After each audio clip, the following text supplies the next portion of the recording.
What's up everyone, it's Yue from the Strictly Broken YouTube channel, and today I want to talk about a semi-sensitive topic.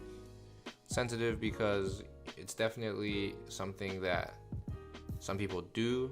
I do myself at times, and I'm not trying to step on any toes, but it's the topic of scooping in trading card games, and specifically in casual games, scooping in casual, not tournaments. Also scooping specifically in Bushiroad trading card games, not other trading card games like MTG, Yu-Gi-Oh, and some larger Pokemon tournaments. You know, because these ones are best of 3. Bushiroad is almost exclusively a best of 1 tournament format or casual level game. And scooping has strategic advantages in these games. You know, before I get to the scooping and Bushiroad card games thing, I just want to be very clear. Sometimes, you know, you're playing game 1 in these best of 3 games, and your opponent has a really good opener, they're going first, and you're going second, your hand's not looking too hot. You're gonna lose anyways. You might as well not give your deck information to your opponent, so that going into game 2, you can definitely win the game. But Bushiroad is a best of 1 format, so this whole scooping for the mind games thing doesn't really apply.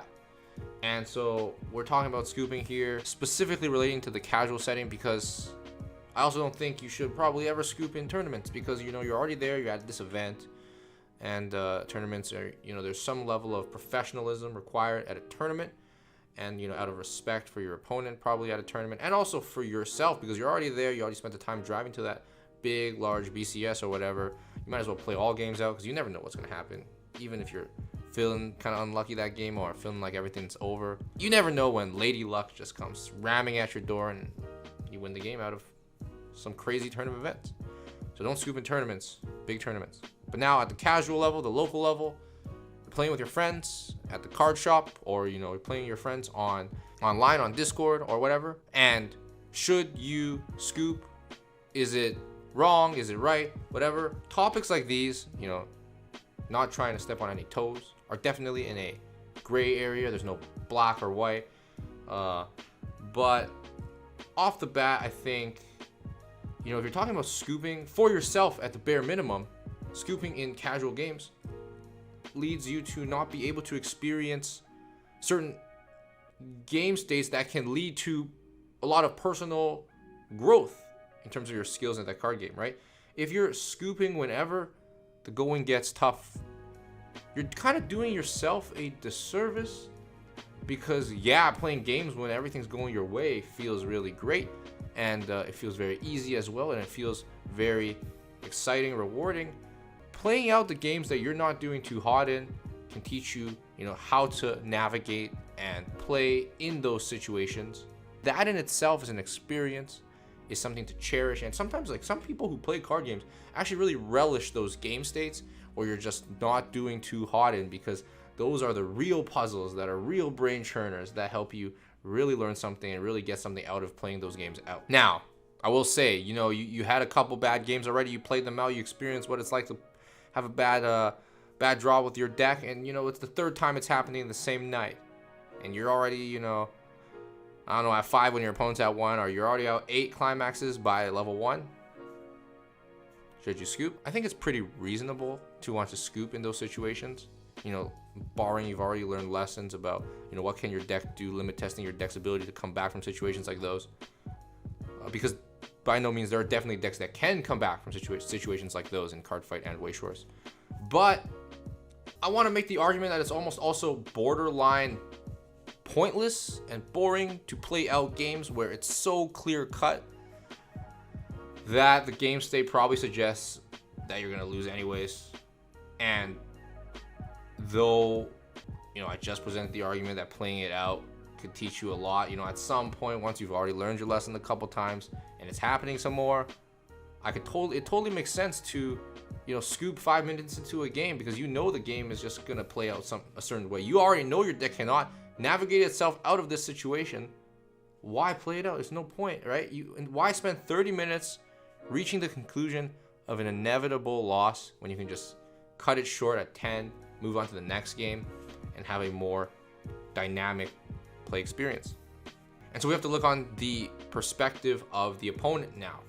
And what it comes down to, the question is it disrespectful for your opponent to scoop on them or in a game that they're playing?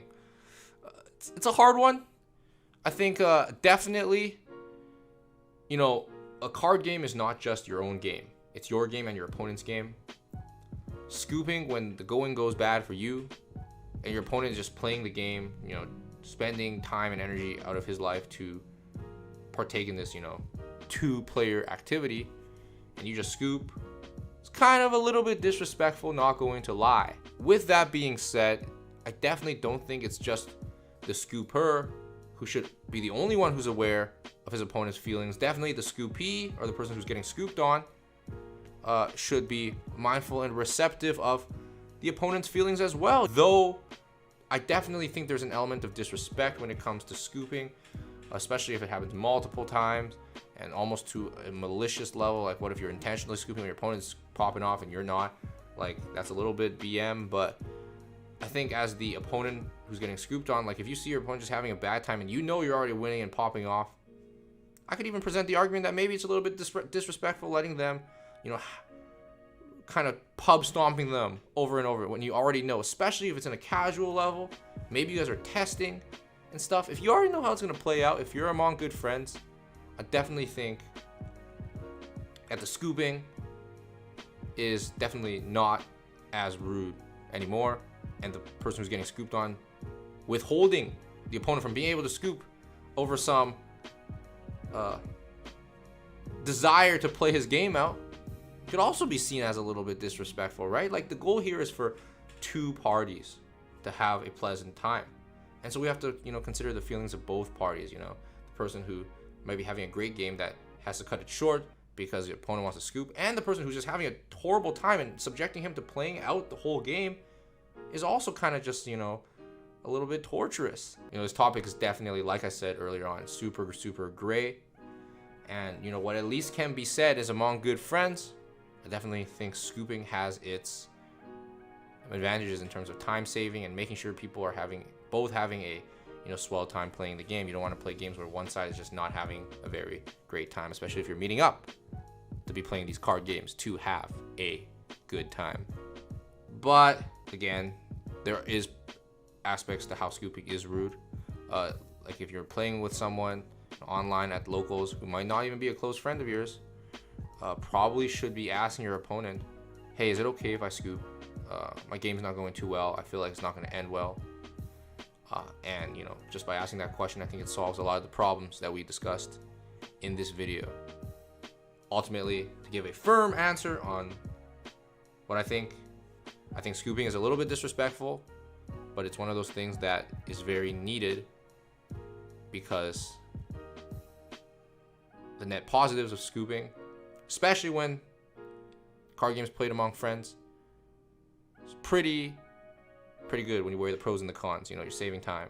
You're making sure both people are happy instead of just one, and more dynamic games, hopefully, because both people are doing what they want to be doing with their decks. So that's it for this video. Sorry, you know, discussions are very often black or white. I know you want to hear discussions that are, you can't do this, you shouldn't do this, but I just wanted to present both sides of the scooping argument. It came up when I was watching some games. Me and my friends were in a call, and, you know, there was a game that was just absolutely disturbing to watch because the guy was just getting so unlucky, and he played through it, and we had a little bit of a talk after that. Thank you all for watching this video. Make sure to like, comment, and subscribe to the video and the YouTube channel. It's UA signing off. Peace.